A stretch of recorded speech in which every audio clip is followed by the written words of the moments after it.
رابعہ بصری۔ رابعہ بصری کو دنیا سے گئے ہوئے 1200 سال ہو چکے ہیں، لیکن ان کا نام آج بھی زندہ ہے۔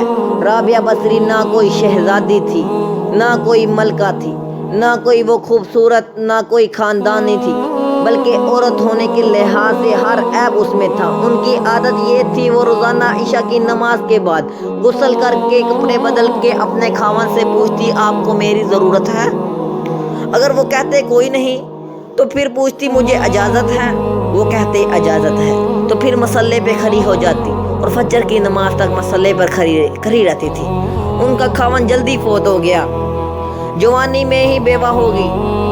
تو حسن بصری بصرہ کے امام، کیا سارے مسلمان کے امام تھے، وہ خود آئے، خود چل کے آئے، کہا کہ میں آپ سے شادی کرنا چاہتا ہوں۔ کوئی شادی کا شوق نہیں تھا ان کو، وہ تو اولاد کے قابل نہیں، شکر صرف ان کی نیکی اور ان کو جو اللہ سے تعلق تھا۔ ان کو یہ لالچ ہوا کہ میری بیوی ہو جائے تو ان کی توفیل سے شاید میری بخشش ہو جائے۔ ان کے پاس آنے لگے اور کہا، رابعہ میں آپ سے شادی کرنا چاہتا ہوں۔ تو انہوں نے فرمایا، میری 4 باتوں کا جواب دے تو میں آپ سے شادی کر لوں گی۔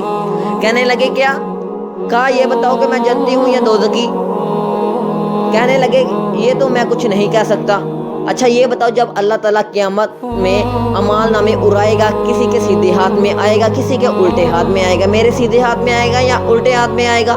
کہنے لگے یہ بھی میں کچھ نہیں بتا سکتا۔ کہنے لگے اچھا جب اللہ تعالیٰ نیکیوں کو تولے گا، کس کی نیکیاں بڑھ جائیں گی، کس کے گناہ بڑھ جائیں گے؟ میرے گناہ زیادہ ہوں گے، نیکیاں زیادہ ہوں گی؟ کہا یہ بھی نہیں بتا سکتا۔ چھایا بتاؤ، جب پل کے نیچے سے راستہ گزرے گا جہنم کا تو میں پار کروں گی کہ دوزخ میں گروں گی؟ کہنے لگی یہ بھی میں نہیں بتا سکتا۔ تو پھر فرمایا اچھا جاؤ مجھے تیاری کرنے دو، میں ان 4 باتوں کی تیاری کرنی ہے۔ میرے پاس شادی کے لیے وقت نہیں۔ جو اللہ سے دوستی لگا لیتے ہیں، اللہ دنیا کو ان کے لیے مسخر کر دیتا ہے، اللہ دنیا ان کے پاؤں میں ڈال دیتا ہے۔ جب ان کا انتقال ہوا، رات کو ان کا انتقال ہوا اور اپنی خادمہ سے کہا، بس 2-4 آدمی بلا کر مجھے جلدی سے دفن کر دو، کسی کو نہ بتاؤ، صبح لوگوں کو بتا دینا تو مجھے کفن دینا میری اسی چادر میں جس میں تہجد پڑھا کرتی۔ تو انہوں نے راتوں رات دفن کر کے صبح اعلان کیا، شور مچ گیا، ہائے کیوں بتایا، کیوں نہیں بتایا؟ تو اگلی رات ان کی خادمہ نے ان کو خواب میں دیکھا، سبز لباس پہنا ہوا، حسن و جمال صورت چہرے پہ چمک رہا ہے۔ پوچھا آپ کے ساتھ کیا ہوا؟ کہا میرے اللہ نے میرے ساتھ بہت عمدہ معاملہ کیا۔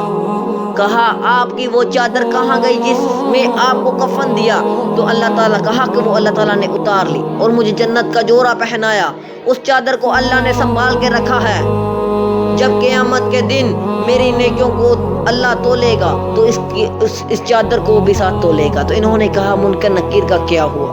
کہا وہ آئے تھے، انہوں نے مجھ سے کہا من ربو کا، تیرا رب کون ہے، تیرا رب کون ہے؟ تو میں نے کہا، میں نے منکر نکیر کو کہا، جس اللہ کو 40 سال نہیں بلایا اس کو 4 ہاتھ زمین کے نیچے آ کر میں بھول جاؤں گی؟ جس رب کو 40 سال میں نہ بلا سکی اس کو 4 ہاتھ زمین کے نیچے آ کر میں بھول جاؤں گی؟ تو منکر نکیر نے کہا اس کا آگے کیا حساب لینا، چلو بھائی۔